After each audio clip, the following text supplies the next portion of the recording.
Thank you, everyone, for coming to the CHEP seminar this week. Hani Mansour is visiting us from the University of Colorado, Denver, where he is an associate professor of economics and research fellow at the Institute of Labor Economics in Bonn. He is a labor economist who's done a lot of work in the area of the economics of marriage and in health, in birth weight in particular, child health. He's published in the top journals, both in the field and in general journals, published in the Journal of Labor Economics, Review of Economics and Statistics, the Economic Journal, the Journal of Human Resources. We got a top guy here, and we're really lucky to have him. So today he's going to present work on the labor market effects of immigration enforcement. Hani, thank you for coming. Right. Thank you everyone for coming to the seminar. I'm glad you all have food so that your afternoon can be more pleasant than just hearing me talk about this paper. I'm excited to present it here both because we're kind of towards the finish line in terms of kind of adding stuff to the paper, so I'd be looking forward to hearing your comments. Please stop me if you have any questions or if something is unclear. When I get excited, I tend to speak quickly, so if I'm doing that, just flag me and I'll slow down. So this is a joint project with Chloe East, Philip Block, and Andrea Velasquez, who are my colleagues in Denver, and Annie Hines, who is a PhD student at the University of California at Davis. Okay. So I think the title speaks for itself. We're going to be looking at the labor market effects of immigration enforcement. But just to give you some background, by 2015, evidence at least shows that there's about 8 million undocumented immigrants who participated in the US labor force. So it's not a negligible proportion of the US labor force. And there's been a number of policies that were implemented to address this issue. A lot of them have to do with actually deporting these individuals.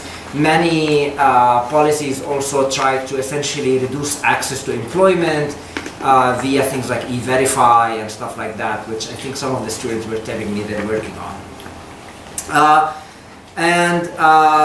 However, though, there's little empirical evidence on the impact of these types of policies on the labor market, and especially whether we think they are costly or beneficial to the workers who are not undocumented, so native citizens, and we'll talk a little bit about those classifications when we move on. So specifically, the questions we're going to be asking are how does a deportation policy at the local level impacts the employment of both citizens and non-citizens? So you can think about the impact on citizens or non-citizens as being the direct impact of the policy. That's the population the policy is supposed to be affecting.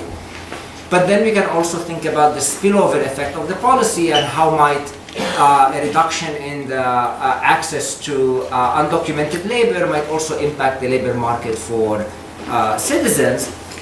But of course, when we think about these issues of substitution or complementarities between different types of workers, we might also want to ask, well, what kind of skill these workers have. Like obviously, some workers can be substitutes to each other, some workers might be complements to each other. So we're going to try to look at that question also by looking at the distribution of skill as I will define it later.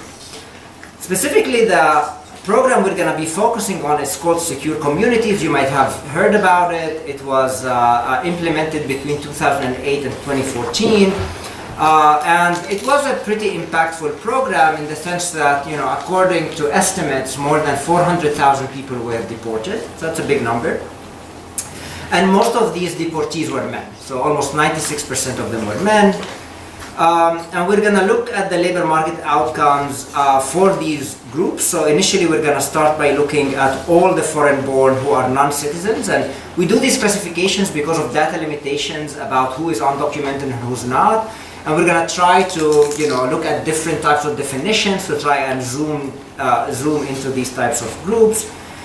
So the second one is going to look at the low-skilled foreign-born who are more likely to be undocumented compared to the first group, just includes all of the foreign-born.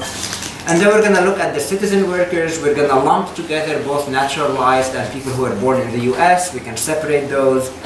And then for all of these groups, we're going to try to estimate the effects by kind of their skill, and we define it as occupational skill distribution. So as I will define it more clearly in a bit. Okay? So why is this interesting? Obviously, if you've done any work on immigration, you will know that it's a very, very crowded literature. So like, you know, if you try to do a literature review on immigration, it's a nightmare because just so many people have written on it, both in Europe and in the US, and there's a lot of debate about it. But essentially, all of these papers think about the effect of an inflow of immigrants into a labor market and how that might affect the labor market outcomes of natives. Okay? Now, if you think about intuitively about the differences, we would expect that there should be a lot of differences about an experiment where immigrants are dumped into a market versus an experiment where immigrants are taken away from a market. One of these differences could be because individuals that just arrive might have very different skills to individuals who have lived here for a while. That could relate to their ability to speak English, could be about them being trained at their firm, just knowing how the US labor market functions, how to handle things, versus people who just arrive, who might not be great substitutes because, you know, in terms of skills they differ quite a bit than the native workers they are competing with. The other kind of dimension that we might think about is that firms also might differ in how they treat an inflow of workers compared to an outflow of workers, right? So as I will show later, for example, one dimension that firms can adjust by losing access to cheap labor essentially is by adopting better technologies, right? So it's not clear from the firm's perspective that if the labor costs that I have to incur go up, I'm just going to substitute with a different type of labor. I might just like buy a machine, and there is some evidence, historical evidence at least, that happened in the US, and I will talk about these studies a little bit later on. The other kind of contribution of the paper, other than this idea of outflow versus inflow, is that a lot of the immigration literature in the US and in Europe relies on these relies on this kind of shift share instruments that people use. So the idea is like, how do we think about the impact of immigrants on a specific labor market? Well, you know, we think about, you know, where immigrants might go. Obviously, that's somewhat endogenous, right? So it's kind of, you know, it's not really what we call quasi-experimental variation. There are exceptions. There's, the Miami boat lift, which I think Borjas and Card are still arguing about, but that's kind of an example for a quasi-experiment. There's a recent paper in the QJE that looks at a similar inflow of workers from Poland to Germany, I think, that also is somewhat kind of uses this quasi-experiment variation. But in general, a lot of the evidence, especially about the substitution or complementarity between workers, is not based on quasi-experiments, okay? And then, third of all, we think it's a relevant topic. Hopefully everyone in this room agrees that it's a relevant topic. There's a lot of discussion, there's a lot of evidence that immigration policies are really important factors in how people vote. But also in this context, although the policy we're analyzing officially ended in 2014 and was transitioned into a different policies, it was reactivated in 2017 after the new administration came in. So in a way, we're analyzing a policy that's currently going into effect, so we would want to understand how might it impact the labor market. What do we know, Hani, about the sort of local immigration enforcement policies that have been adopted and the extent to which, say, sort of more restrictionist policies induce out-migration back to the home country, back to Mexico, versus sort of across states with less sort of restrictive policy environment? Yeah, so we're gonna show you some evidence on like in our case, our unit of analysis is a PUMA, so we're gonna show you some cross-PUMA evidence on migration. We don't find much, and that might be just specific for this policy. But part of the channel is possibly could be the fact that it's not just about deporting people. Part of the effect could be coming from the fact that people are self-deporting, so they're just leaving the country, but also could be by the fact that they're less incentivized to come into the country. All of these things are still going to be working into reducing access to this pool of workers. But migration between locations is an important thing, and I'll show you some evidence around this. Okay. So let me give you just a preview of findings in case we run out of time. So we find that secure communities decrease the employment of non-citizens. This is in a way what you would expect as a result of these policies. The larger effect is happening among the low-skilled non-citizens who are most likely to be undocumented. We have different ways of defining those. We can focus on different groups. It's exactly the group you would expect it to be affecting. But it's also affecting workers who are in the low to middle occupational distribution. Okay, and I'll talk about exactly how we define that later on. And we don't find effects on women. So in a way, this might make some sense, right? Because the policy is essentially mostly affecting men. It is also not spilling over towards the effect on women. Employment, and I think that's, I was talking to someone earlier, I think that's an interesting finding, and I will talk a little bit about it later on. It's an interesting non-finding that has nothing to do with immigration, but has to do about how we think about the substitution between male and female workers, which I think is kind of interesting. Then we also see what's kind of, I think, is the bigger contribution of the paper is that we also see a decrease in the employment of male citizens, okay? And this is concentrated among workers who are slightly higher in the occupational skill distribution.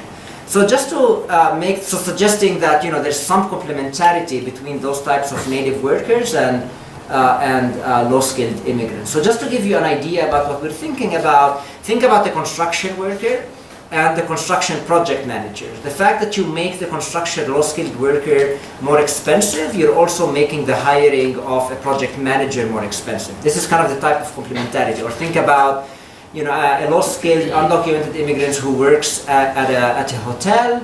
Well, that's gonna, if I'm making those types of laborers more expensive, then I'm also reducing, or I'm increasing the cost of hiring, let's say, a receptionist. Right? This is the type of complementarities we're thinking about. And of course, there could be also some substitution between low-skilled immigrants and low-skilled natives, but as I will discuss later, the effects on these groups are theoretically ambiguous, so we'll have to think more carefully about it. Okay?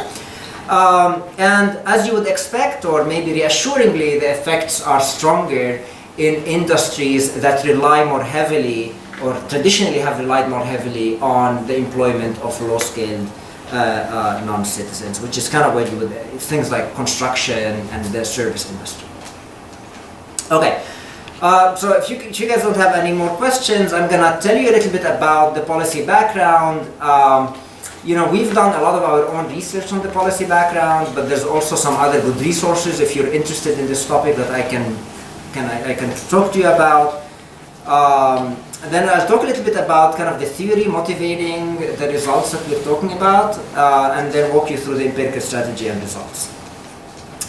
So, what is this policy? The intent of the policy was to essentially increase the information sharing between local police and the federal government to detect and remove undocumented immigrants. So the paper by Alsan and Yang, if you're interested kind of in a very detailed description of the policy, is just a fantastic source. They really went through a lot of the legal documents about how this was implemented. It's a fantastic resource to do that. So how does this work? So typically when someone gets arrested, their fingerprints are sent to the FBI so that they can run a background check on them and see if they had like prior arrest history or something like that. That process alone doesn't tell you if the person is in the country illegally or not, or is he or she are in the country without documentation. So what the Secure Communities program did is it allowed the FBI to share that information with the ICE, with the enforcement agency, with the immigration enforcement agency, right? So essentially what would happen is that those fingerprints would send to the ICE, and the ICE has this data set called IDENT, which contains information on individuals who, you know, violated immigration law, are lawfully present but convicted of a crime, or have ever traveled through the ports. So like every time I travel through the ports, or any of us travel through the ports, our information gets recorded in this data set.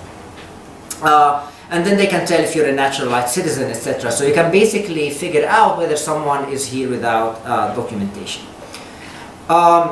once those results are processed by the ICE officers, they issue what is called detainers. If they believe that the individual was removable, if the individual is not here with documentation, and then this individual can be held for up to 48 hours until they are essentially brought into immigration enforcement custody and then eventually deported. Now, interestingly, I think if you read about this policy in the news when it was initially implemented, there was this idea that we're going to really try to target high criminals, right? Like really violent criminals. This is the people who we want to get rid of, right? So it sounded very, promising. In practice, however, it seems that the policy was quite a bit abused in the sense that people were targeted for very minor violations. So essentially, we have some information on the type of violations that people were committing. So we have 17% of deported, first of all, were not convicted. So you didn't have to be convicted of a crime to be deported, right? Just an arrest was enough to do that. 12% were convicted for a DUI. 8% where essentially their crime was that they entered the country illegally, so it wasn't like about them being in a gang or something like that. 6% traffic violation, there's marijuana crimes, etc. Okay? And I'll talk a little bit about, what might be the mechanisms that might kind of depress low-skilled labor. But this is kind of how the policy was implemented. Eventually, there was a big backlash to this policy. This is all during the Obama years. There was a big backlash as to, we're deporting too many people for not very good reasons. And then it was essentially at the end of 2014, it was replaced by a different policy that actually was targeting violent criminals, right? So it kind of relaxed some of these restrictions. But as I mentioned, since 2017, we're back into this universe where essentially any arrest can lead to deportation. I'm assuming some of that is due to the cost of detection for these types of crimes is a lot lower than possibly. Yeah. Also, if you had, and I'll talk about this later, but the extent of enforcement in each place obviously was endogenous, right? So you can see how, in places where maybe there was a strong preference to not have undocumented immigrants, regardless of whether they were criminals or not, the policy was implemented more harshly by essentially stopping people, for minor violations, but possibly also because it's just easier to detect those people. So why is this policy useful to us from kind of a researcher perspective? Well, we think it makes for a good natural experiment. Because although the policy itself was federal, it was implemented county by county between 2008 and 2013. What's also nice about it is that counties had no choice in this program. So they could not opt out or opt in, which is different than other sorts of similar programs where counties could essentially had to actively opt into the program. So there's something called the 287G agreements, if you've heard about them, where essentially very self-selected counties chose to enter with this agreement with the government where their local police was operating as immigration enforcement, right? This is different, so there was no opting in or opting out, but as I mentioned, the enforcement of how strictly to enforce this policy was kind of different across different places, right? So we've all heard now about sanctuary cities. So sanctuary cities would be places that had to implement this policy, but the policy wasn't implemented as aggressively, at least over time. Because initially I think everyone was doing this until there was a bit of a backlash, and then sanctuary cities essentially issued laws saying, no, we're not going to do this. Now we can see the effects on these sanctuary cities if we wanted to. So, real quick, Yeah. So it was the federal government just said, these counties are going to be, they're going to become the secure communities, and that's it. And there's nothing that Yep. you can do. So again, the policy itself was federal. So all the counties. Yeah. So really the variation is happening of when the counties adopted the policy, right? Which is where we're going to be identifying our effects from. Okay. So of course then the question is, well, how endogenous is this? Who's adopting first, who's adopting last? How was this done? So the adoption is a decision made by the county itself? By the government. By the federal government? the federal government. Okay, so the federal government said all the counties are going to participate. Right. You counties are going to start this year, Right. and then we're going to kind of move on from there. Right. So that's where the rollout happens. Exactly. Okay. That's what the rollout happened. And eventually everyone adopted the policy. Right. Okay? Sorry, just to Yeah. clarify. So the enforcement is local federal agents, right? It's like local ICE agents, or who? Eventually it would be local ICE agents, yeah. Okay. But initially it would be done by, the arrest could be done by any local police. Because you're arrested for kind of a violation, like think about like a traffic violation or a DUI. So you're essentially apprehended by a local police. But then because they take your fingerprints when you're arrested, that was essentially compared to a national data set to figure out whether you were here legally or not. And then if you were discovered to be, then ICE would take over the process, and they had 48 hours to do that. So was there any? Do you have any indication that there was compliance variation for the counties that sort of were rolled out? Was there any kind of variation in a county basically saying like, well, you know, we're supposed to, but it's a lot of extra paperwork, so let's. This is the idea of the sanctuary cities, where I think initially, my understanding of how the policy rolled out is that initially all counties were kind of compliers, but you know, they got some backlash in what we now know as sanctuary cities, and essentially they didn't enforce the policy as much. So although we think, as I will show you later, the timing of the adoption was somewhat random, in the sense that, you know, once you condition on fixed effects and all that stuff, you know, we don't think it was somehow related to the underlying characteristics of that county. The level of enforcement varied quite a bit, and that's why we don't use as our main independent variable, we don't use like how many people got deported from the county, because that's going to be really a response of how aggressively the policy was implemented. We just use the timing of implementation as our indicator that something changed in that county, as that a regime changed in that county. Is it related, or are they related? Just out of curiosity, are the early adopters the more aggressive enforcers? So yeah, so just to kind of back up a little bit, the way ICE, our understanding of how the policy was rolled out, it had to do with the availability of resources needed for the implementation of the policy, for this like information sharing type agreement. But also in places where maybe there was evidence that there was higher crime rates by non-citizens, and just in general in places where there were just more undocumented immigrants to begin with, right? The very, very early adopters in 2000 and 2008, you know, were close to the border, not surprisingly, had a very large Hispanic population. So we actually exclude those counties to be on the safe side, although including them doesn't really change anything.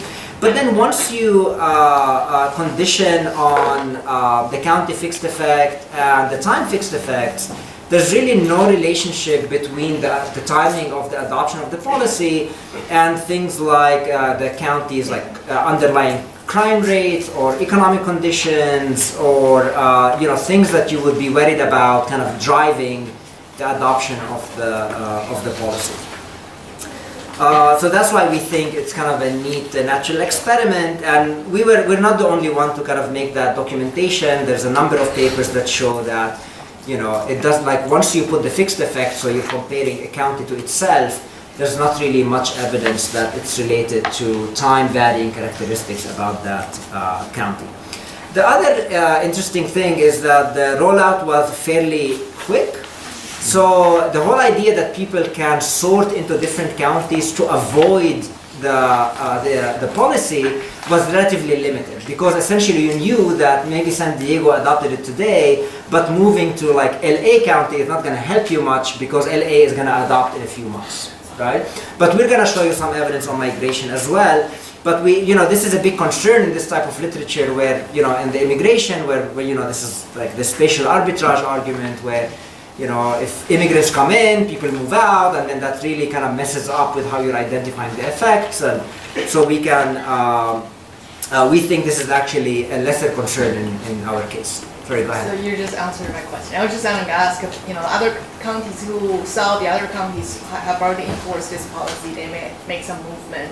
and then, the trend before and after the enforcement of that county will be different. Yeah, so we try to look at different migration variables. We look at the stock, we look at the flow of immigrants, and we really find very, very little evidence that that's happening.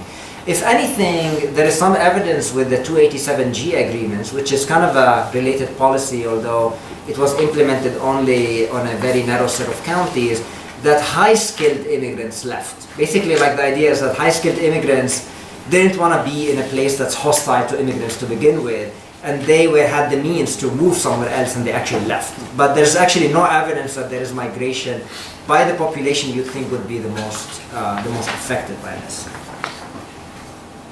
Okay. So where do we get our data from? So primarily we use the ACS data from 2005 to 2014.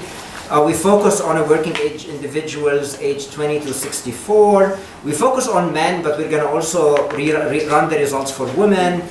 And we're going to split the sample by citizenship status. This is not ideal. We'd like to split it by documentation status, except that we don't have that in the ACS. So we do it by citizenship status.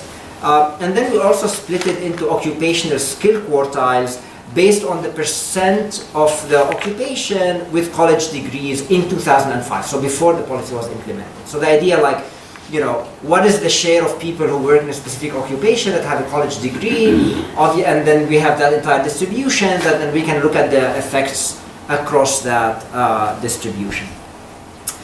We then collapse individual data to the PUMA year level. So PUMA is the smallest geographic unit that you can get in the ACS.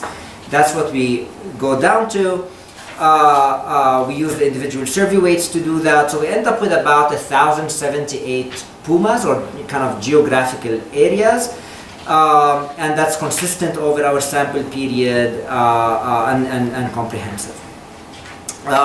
The primary outcomes we're going to be focusing on is this employment ratio, which looks at the specific demographics group total employment divided by the working age population in that PUMA in that year, multiplied by 100,000 just to like scale everything. And obviously that measure is going to vary by PUMA and year. One concern is that our denominator, the population, is changing over this time. So we're also going to run robustness tests where essentially we fix that measure to like 2005, right? But we were thinking about doing it by varying it by PUMA and year, because we were also interested in knowing, is the employment rate changing because of the nominator is changing or because the denominator is changing, right? It seems that it's all coming from the denominator, so we stick with this, but we're also going to do robustness where we fix the population to pre-policy levels. We're going to adopt these early adopters just to be on the safe side. They really don't make much of a difference if we include them. Okay, Hani? Yeah.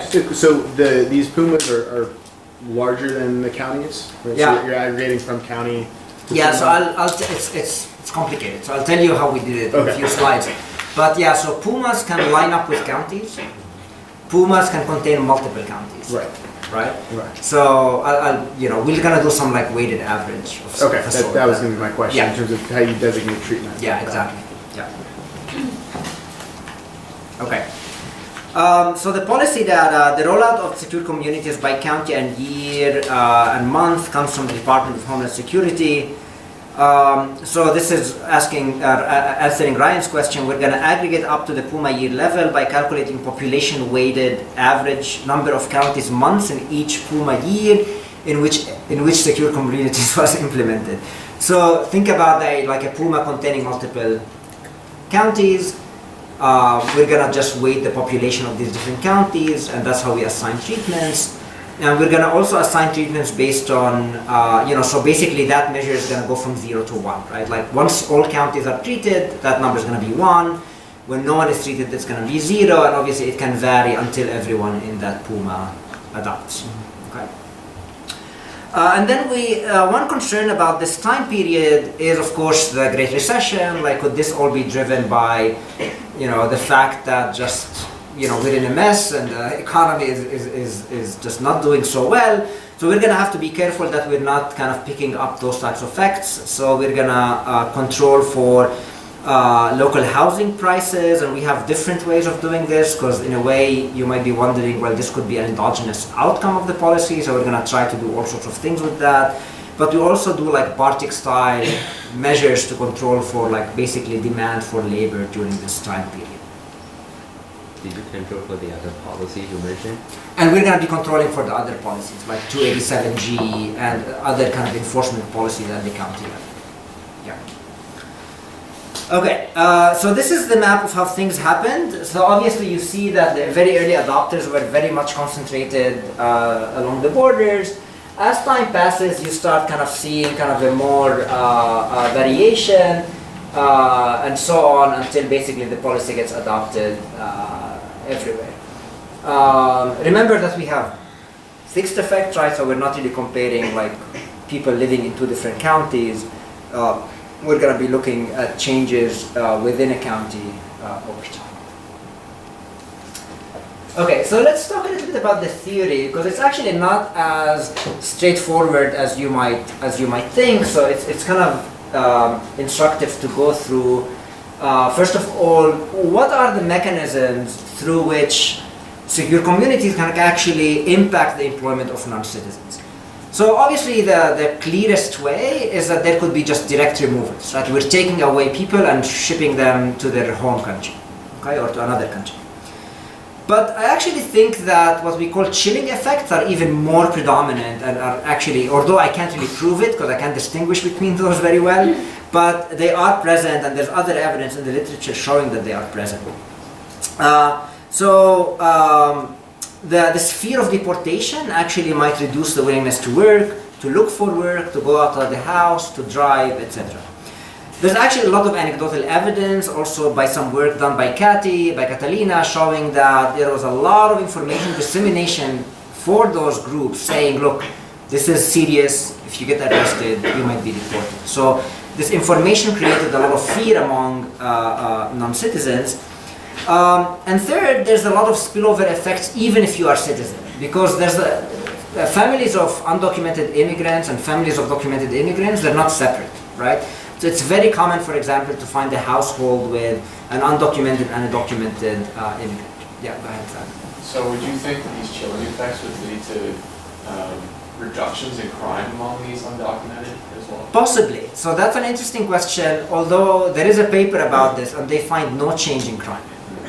So, but the paper by Alsan and Yang show that take-up of public programs like Medicaid and food stamps go down, and this is going down by citizens who are eligible for these programs, right? But the idea is that there was enough fear that these families who potentially are eligible for these programs essentially reduce their take-up because they're too worried about going to a government official and potentially that leading to, you know, someone discovering that there's an undocumented person in the family, although, you know, people who run those agencies have no power in detaining any of these people, but that was enough to do that.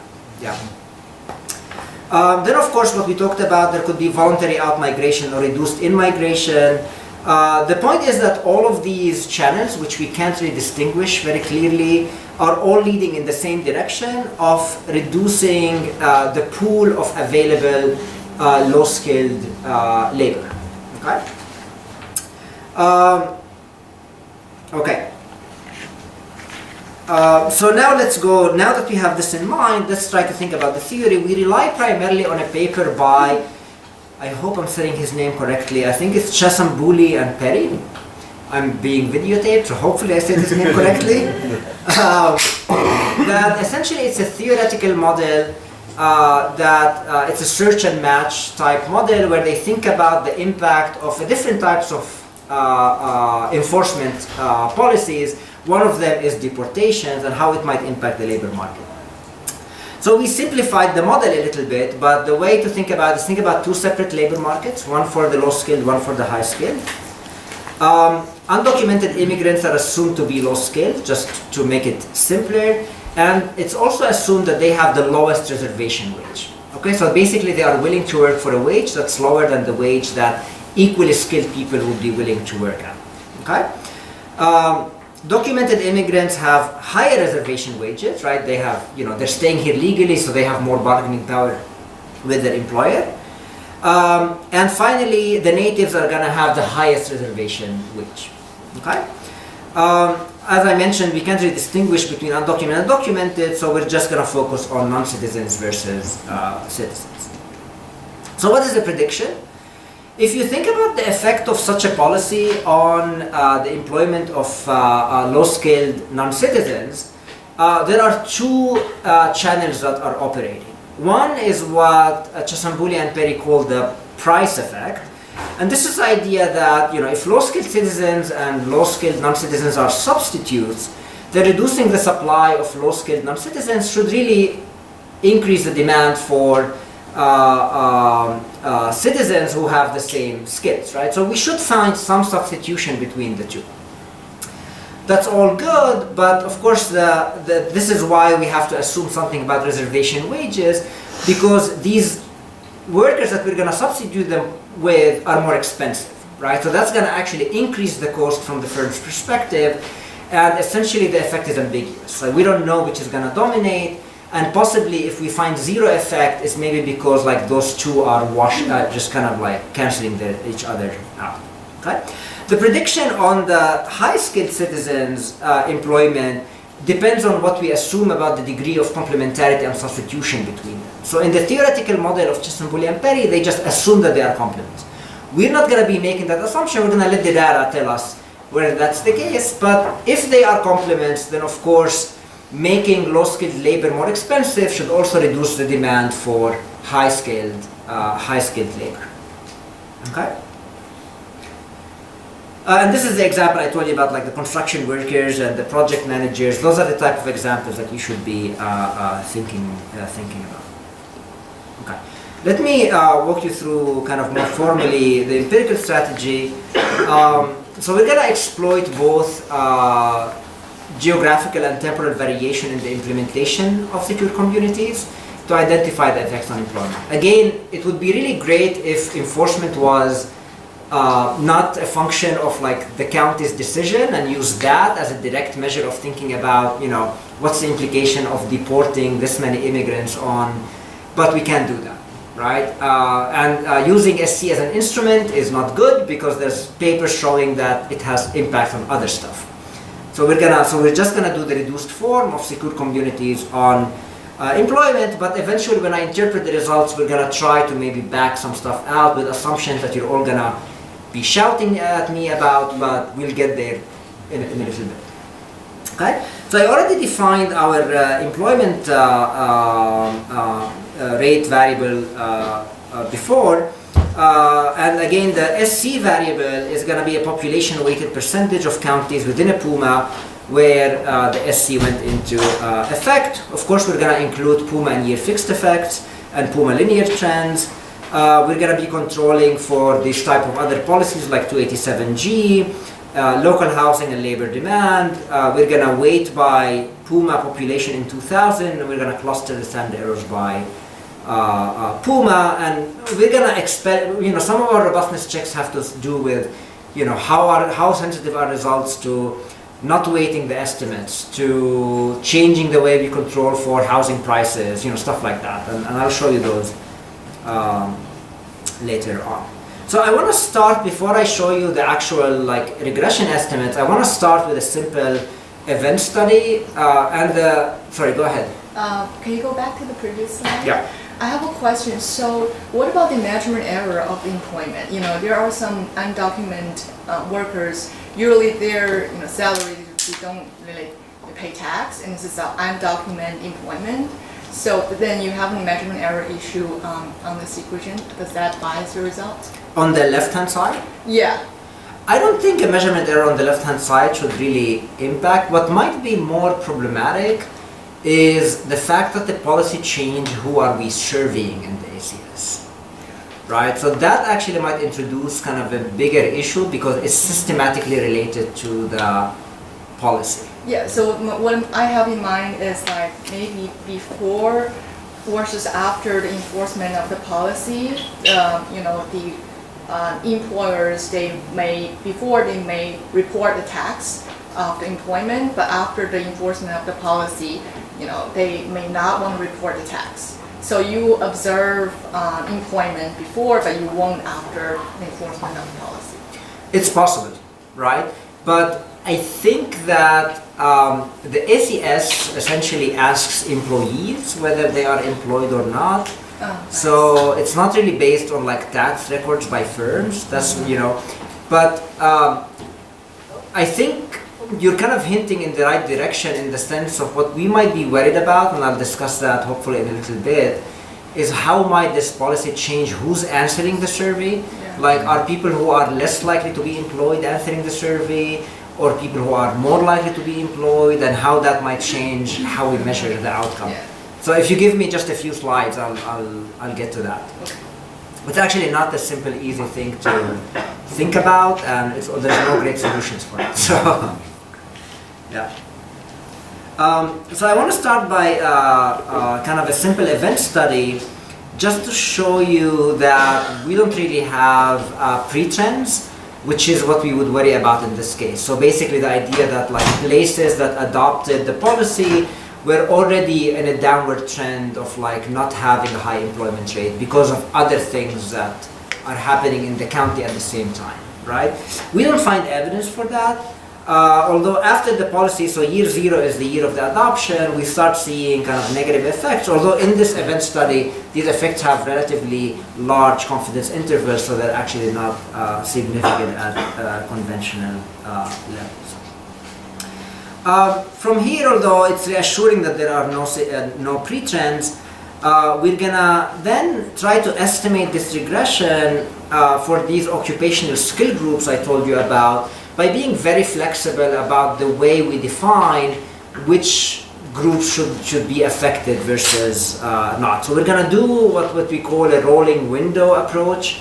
So we're going to start by looking at the lowest quartile of the occupational skill distribution and just kind of like move that window from both sides as we get all the way up into the distribution. And we're going to show you these results graphically. This is the kind of main really picture that should hopefully tell you where this paper is heading. This is the effect of secure communities on just total male employment across the skill distribution. So this is just lumping both citizens, non-citizens, everyone is lumped into this sample. And you see that once we start heading into the 20th to 45th percentile of distribution and moving on, this is where we see the bulk of the effect concentrating.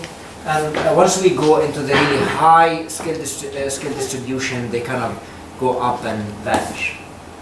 We can then disaggregate this graph into citizens and non-citizens. And you see that for non-citizens, the effect is very much concentrated in the lowest part of the skill distribution. I would say low to middle, so these are really where the action is mostly happening. For citizens, however, it's happening at slightly higher skill, occupational skill groups. Are you at all skeptical that the stronger effect is what you sort of are speculating is a second order effect on citizens? So like, you've got a lot more noise in the non-citizen results, right? You only have 2 skill bands that are statistically different than 0, right? But you Yes. have many, many more for citizens. I would expect that if your sort of citizen channel is operating, that would be a much lower order effect. So it's hard to know, right? Because so the effect, as I will show you, is much lower for citizens than for non-citizens. But also the sample sizes, once you do all this kind of narrow stratification, is much higher for citizens than non-citizens. So it's hard to know whether this is just being driven by like low sample sizes for non-citizens, or is something to do really with like some spurious effects that we're estimating, right? But we do a lot of robustness for how to define non-citizens. So like you'll see that once we go into like low-skilled non-citizens, which is the group we think is mostly affected, things look much better than these two parts. This is basically like the broader group of non-citizens, right? Yeah. So how does this, and I'm jumping ahead, but this seems to be the main sort of story Yeah, yeah. here in the picture. So I know there's evidence on, and I know these are different policies too, and the marginal worker affected marginal individual affected might look quite different across, say, E-Verify. So I know on E-Verify there's at least some evidence of substitution toward low-skilled natives. So, and I'm not sure any evidence of complementarities among higher skilled natives. For E-Verify, can you sort of think about why the effects of secure? I come up with a couple, but the stories about why the effects of secure communities should look so different in terms of labor complementarities and substitution. Yeah. So obviously the nature of the policies are very different. So like E-Verify is really limiting access to employment. Versus, but the employment is like the availability of low-skilled workers is still in the market, right? This one is actually like increasing the cost of hiring low-skilled workers. So you can think that E-Verify maybe is doing that as well, but my understanding is that the evidence is not great on how effective E-Verify was. And then I don't know if E-Verify was estimated on the population of citizens. So there might be complementarities. I actually don't know if that's been done or not. I thought I saw something sort of at the low end of this, so suggesting they were substitutes at the lower lower scale, end, but I but, haven't seen anything on the higher end. Yeah, so remember that if we think about the effect on the low scale, the two mechanisms are the price and the cost. So if the price effect is dominating in the E-Verify, and here the cost effect is dominating, then that potentially could explain why kind of you find different effects. Yeah, they're hard to tease out though, I think. Yeah. Sorry, while we're on this, I'm curious if you could give us maybe some examples of. So these are industries that occupations.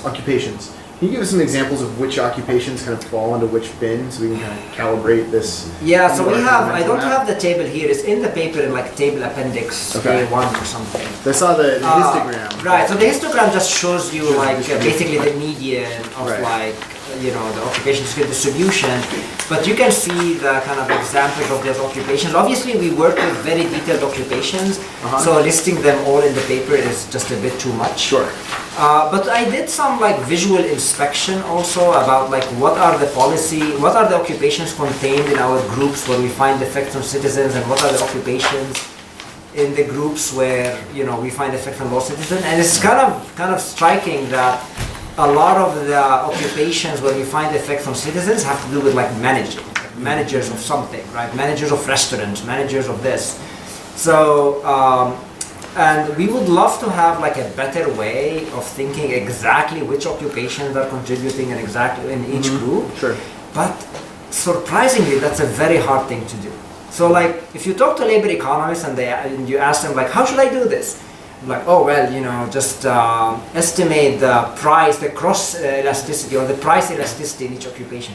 That's actually much harder to do in practice. Like, it's no surprise that people have done it only for educational groups, because once you increase the matrix into like 300 by 300 and estimate those cross elasticities in occupations, we did not find a good way to do it. And actually, we didn't find any paper that has done it before us. So it's kind of hard to do, but that would be the better thing to do. Yeah. Well, along this line, I've been thinking about this this idea that you had about kind of this high skilled, low skilled labor substitutes or complements, and I wonder if there's anything about if either people have done some kind of industry specific work on that topic, then you could say look and say we expect to see these diverging effects on this industry, but not on this industry, where they might be moving in the same direction.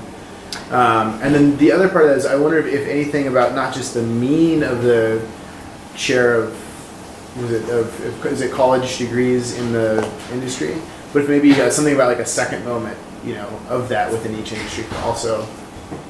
Yeah. So we do that. So we do the analysis by industry. And by we do it by sector, or we do it by industry, and you can see that it's happening in specific industries and not others.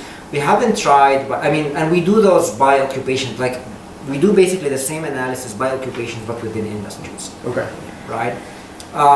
Again, it doesn't like unlock the box exactly at like which occupations are really contributing to identification, which would be a really cool thing to do. Yeah. We just haven't figured out exactly how to do it.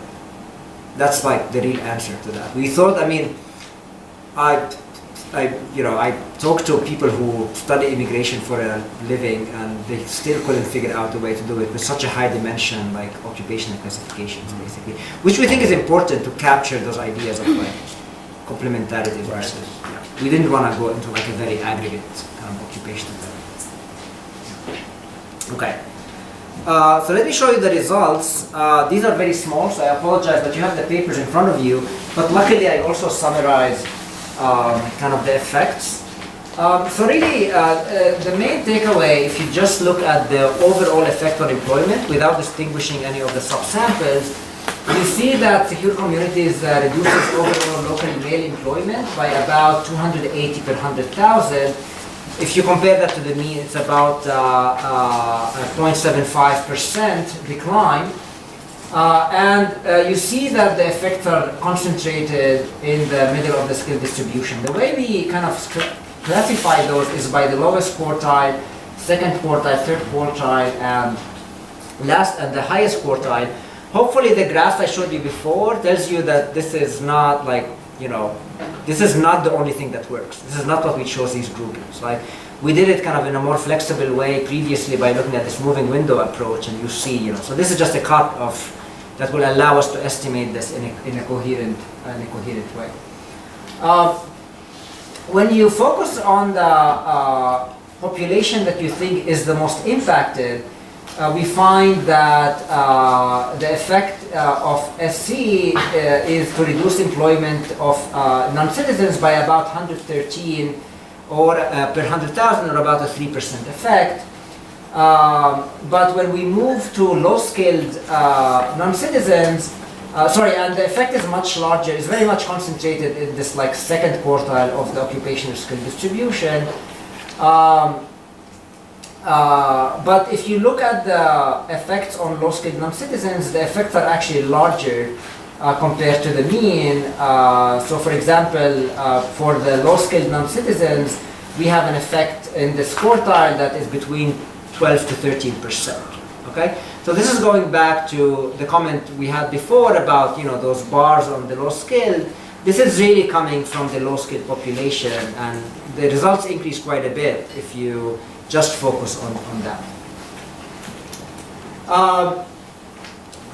Now, the interesting thing about this is that when we look at citizens, we find that the overall employment of citizens goes down by about 168 workers per 100,000. That's about a 0.5% effect. But we see a much larger effect in this third quartile of the skill distribution, where relative to the mean, it's about a 2.5% effect. This type of kind of cross effects here between the effect on non-citizens being in the second quartile and the effect of citizens being in the third quartile is gonna just accompany us with all the other analysis we're gonna do.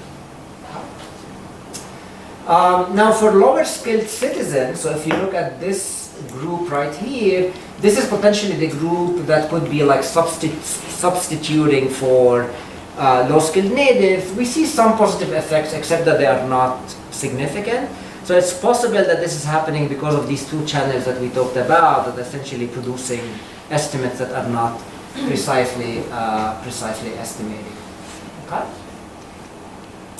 So now let's think about a little bit about how to think about these magnitudes. What do these things mean? This is where things get a little bit harder to do. So one way that we thought about doing this is to say, look, during our sample period, about 407,000 people were deported.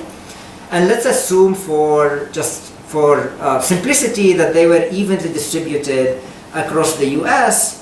Then we might say, like, what is the loss in employment predicted only by deportation? So forgetting about the chilling effect and all these other stuff. If you do the calculation based on the US population, you're going to come up with about 124 male deportations per 100,000 people in the US.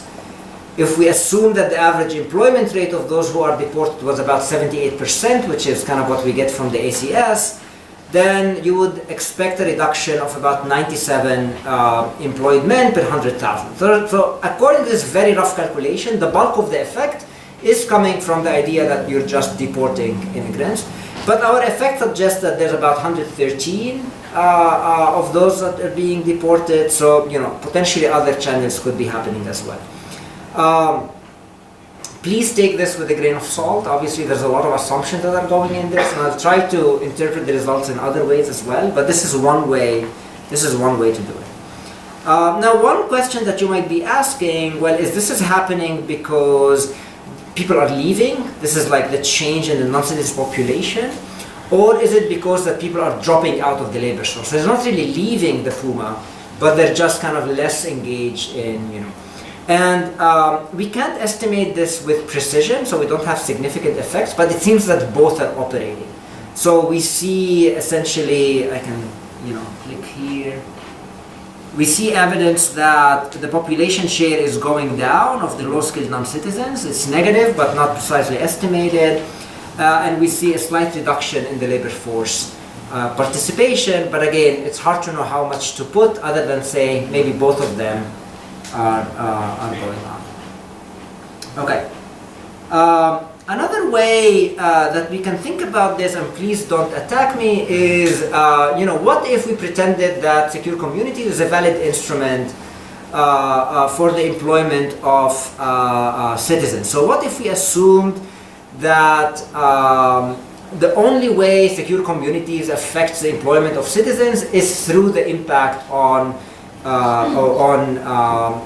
the low-skilled non-citizens, where in that case, in a way, we already estimated the first stage. That's the effect of SC on low-skilled non-citizens, and we have the reduced form. That's the effect of SC on citizens. We can just divide the two, right? So if you scale that, then the interpretation is that a 10% reduction in non-citizen workers leads to a decline of about 1.5% citizens. Now we have to be careful here, because even if we assume that the instrument is valid, going back to your point about, are we really undercounting or are we miscounting who's employed and who's not employed among the low-skilled undocumented? Because if we're underestimating that effect, right, because maybe people are too worried about reporting that they are unemployed or that they are present in the US, so they don't answer the survey to begin with, then obviously the fact that our first stage is smaller than it should be, it's amplifying the two-stage, right, the IV estimate. So we have to be a little bit careful about that. And going back to the this is a good time to talk about the counting, it really depends on the type of assumptions you're making, right? So if you think that low-skilled immigrants just always have a lower likelihood of answering government surveys, and that didn't change during the policy, then we're good, right? It doesn't really matter.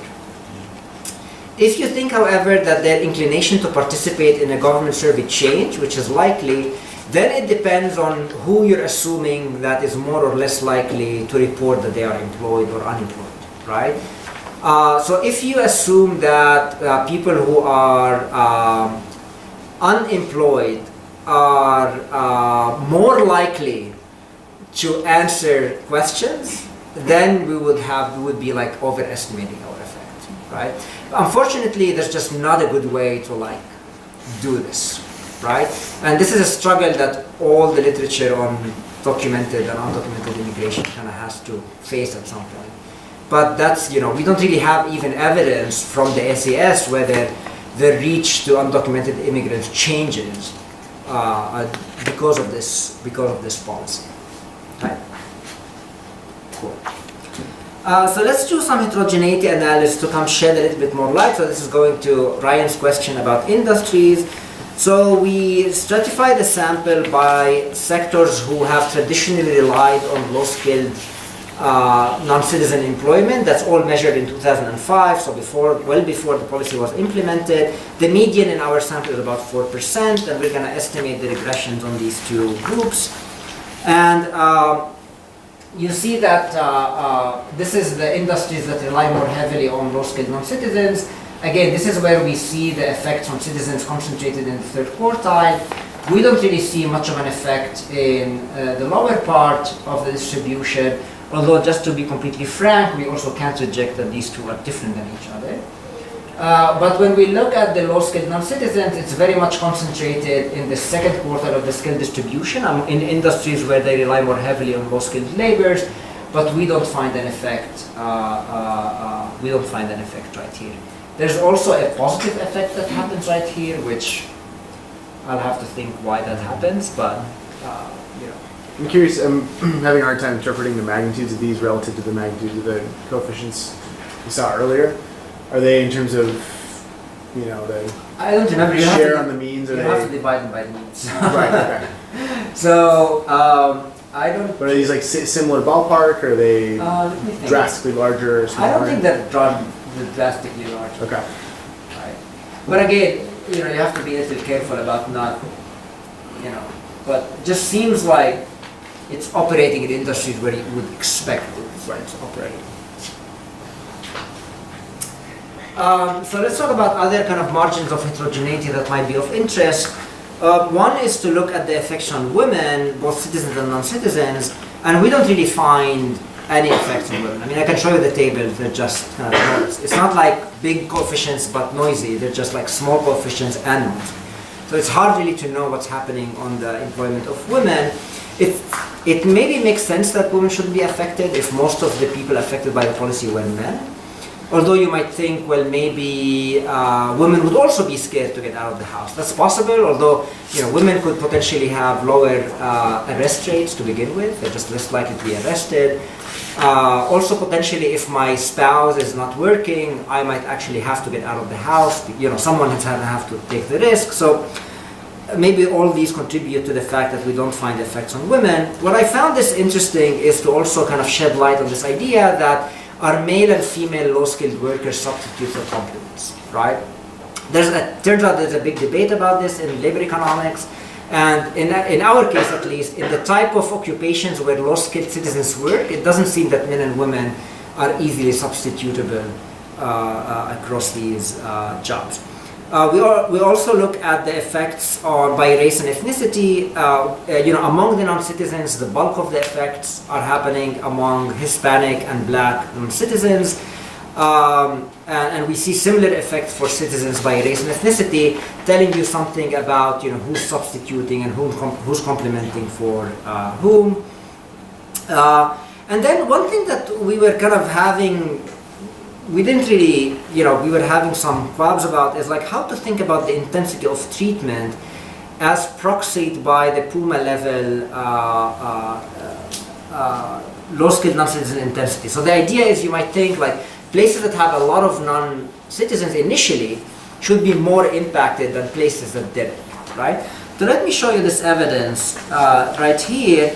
And essentially we don't find that much heterogeneity, right? So it seems, I mean, sure, the significance is happening here on one coefficient and not on others, but really, if you just ignore the star and just look at even like if you focus on this quartile, there are some differences, but they're not huge, right? And same with the low scale, although there's some evidence that the effects are bigger in places that initially had higher proportion. So why might that be the case, right? It turns out, and we have a long appendix about this, it turns out that there's an inverse relationship between the risk of deportation and the share of undocumented immigrants in your area to begin with, right? So basically, like, the detention risk as a share of the population in that county is much higher in places that have lower initial unskilled population, right? And if you do it by that measure, then you see that the effects are bigger exactly in places where the deportation risk is higher. So it's actually a little bit kind of harder to think about, but this is the best we can do to kind of interpret the lack of heterogeneity among these different locations. Wait, did I not have? Okay, what did I do here? I messed things up. Okay, let me just go back. Okay. For those citizens who lost their jobs, can you? Sorry? For the citizens who lost their jobs because of the complementarity, can you actually look at the take-up rate of those, say SSDI? I think we can, but we haven't. I mean, it seems like it would be a different paper, but yeah, you can do that. Because if I think about this, sort of a labor demand shock, on the citizens, right? Yeah. It could show up in the. Yeah. I mean, it depends on how you think about these workers. I mean, these are workers who are not kind of the marginalized workers in terms of who's being affected. Right. So it's unclear to me that that shock is going to push them into, Exactly. you know, but I don't know the answer to that. Fair enough. Okay. And finally, the effects are driven by US born, by natives, and not by naturalized citizens. So we do a number of robustness. I'm getting a little bit short on time, so I'll just walk you through the different robustness we do. So the first is pretty straightforward. It's just we fix the population to 2000 levels. So we just basically shut down the mechanism that's happening through population changes. The results look pretty good. And we also do some analysis on migration. And if anything, we find that the policy actually reduces the probability of migrating out of Puma. Okay. The housing measures we used might be, you might be worried that they're not picking up everything that could be picked up. So we introduce quadratics and whatever, like nonlinear functions in housing prices that are plausibly, and then we also try. Are you changing the underlying measure of whatever home price index or whatever you're using? So we did both. So on the one hand, we introduced kind of more flexible functional forms for the housing prices within a Puma. But then we also were worried, well, what if that is endogenous to the policy? Like basically, once you implement secure communities, like the prices in those counties could change. So we tried different measures. So for example, we looked at measures that are like statewide, excluding the Puma that was affected. We look at like contiguous areas that were not affected by the policy. So we like try to look at these different measures. The results don't really change because of that. But those are the things like we can do. We're really worried about that because like we really wanted to capture the effect of the Great Recession. Well, so that's I guess now is as good a time as any to ask this question. So I'm kind of, and this is central to my skepticism of the citizens, and I'm not a labor economist, so you have to forgive my skepticism. I don't really know about this literature at all. But it just seems too strong for just my like naive intuition. And my concern is exactly as you mentioned, your sample period, and you've got the recession, and so to the extent to which you're not adequately controlling for differential recession effects, like that could in and of itself completely explain your Absolutely. citizen It's not clear finance. why I would explain it for specific occupational groups and not have it. Well, like but as more you say, widely. those effects are concentrated in the industries that you'd expect to find them. For example, construction, which was disproportionately affected by the recession. Right. So one way we can deal with that is to try and say, like, let's throw other things at the model and see how robust these results are. Yeah, well, I agree. that We it's have not easy, right, to find local, like, controls for local macroeconomic conditions. Right. And I think home prices are they're good. I mean, but that's what people in the literature do, not just in this literature, but broader literature, to try and like control for kind of the Great Recession. So basically, what we can do is essentially control for it. Like, so we have linear trends, right? So we have like Puma-specific linear trends. Hopefully that captures some of it. Well, but you're not going to capture dips. No, but that's why we have also Bartik measures of labor demand, which essentially try to project the impact on labor demand from each Puma based on the industrial composition of that Puma. So like places that rely more heavily on construction are going to have a different effect on the labor demand versus not. The effects are not sensitive to this. And then we play around with the housing prices by changing the functional form and the way we measure housing prices if you think that that the policy would have direct impact. So it seems that the results are very stable with all these changes. Is there remaining skepticism? Sure, but we can't.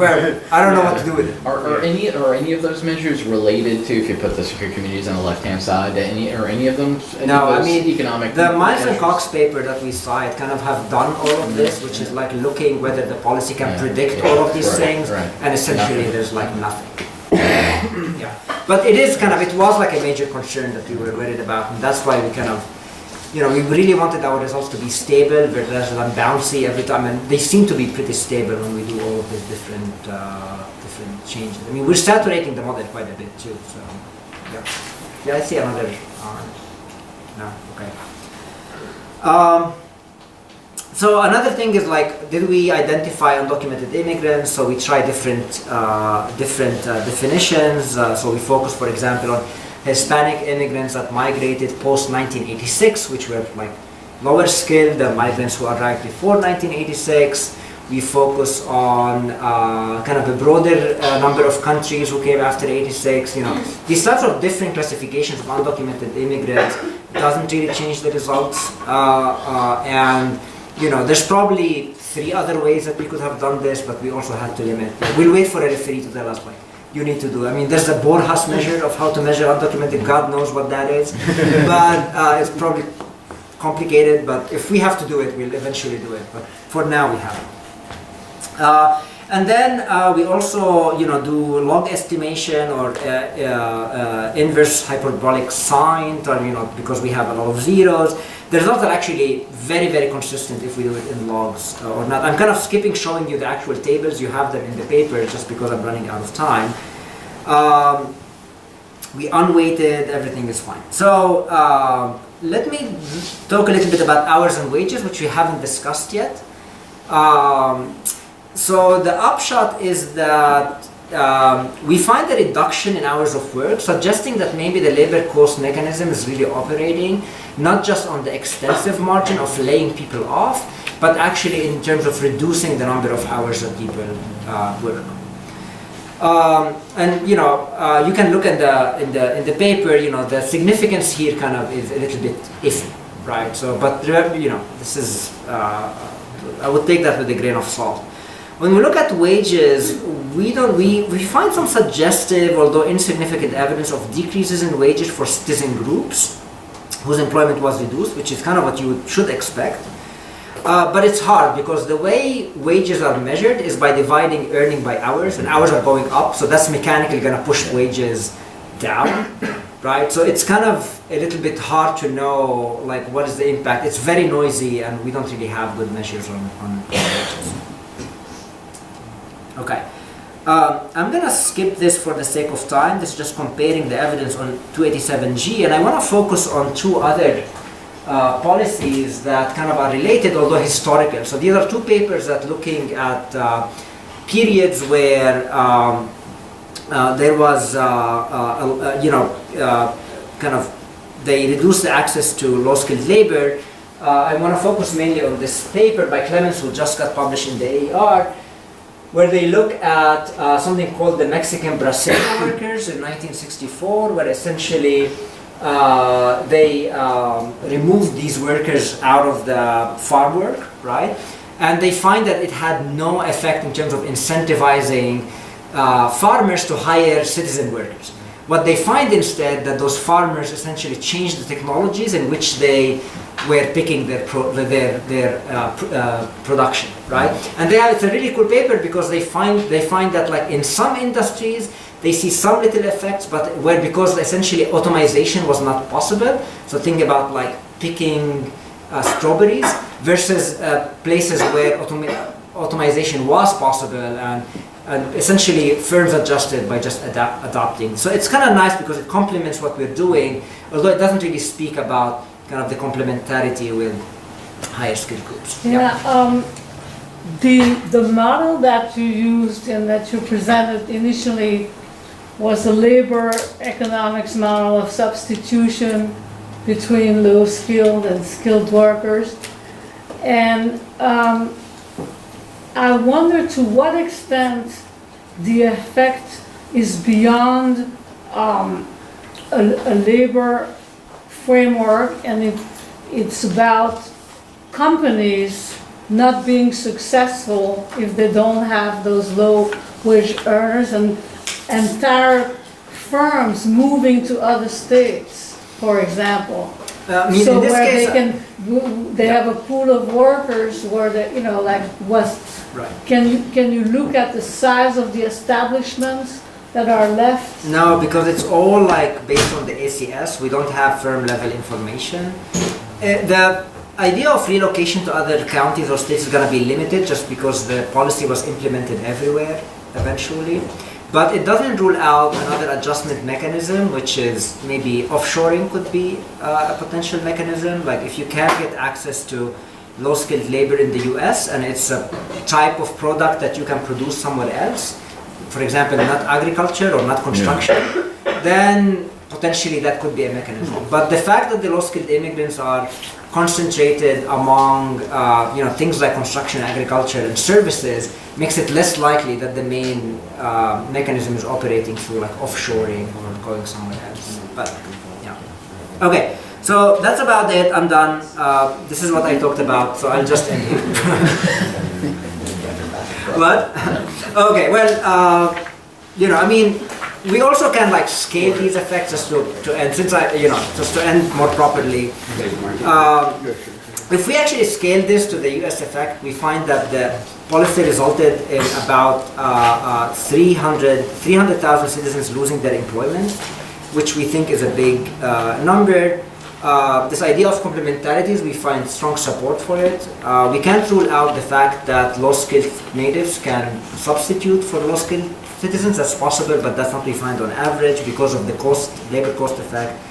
And we think it's important because fortunately or unfortunately, but depending on your point of view, these policies are becoming more and more common in the US and in other countries as well. Zach, let me end here and then we can talk, okay? Yeah. All right. Thank you very much. Thank you so much, Hani. Next week, Sarah Markowitz, who's the co-editor of the Southern Economic Journal and associate editor at Review of Economics of the Household and the Journal of Health Economics, will be here to join us. So I'll see you next Thursday. Thanks, yeah. I'm gonna promote Sarah. She's great. Show up to the center.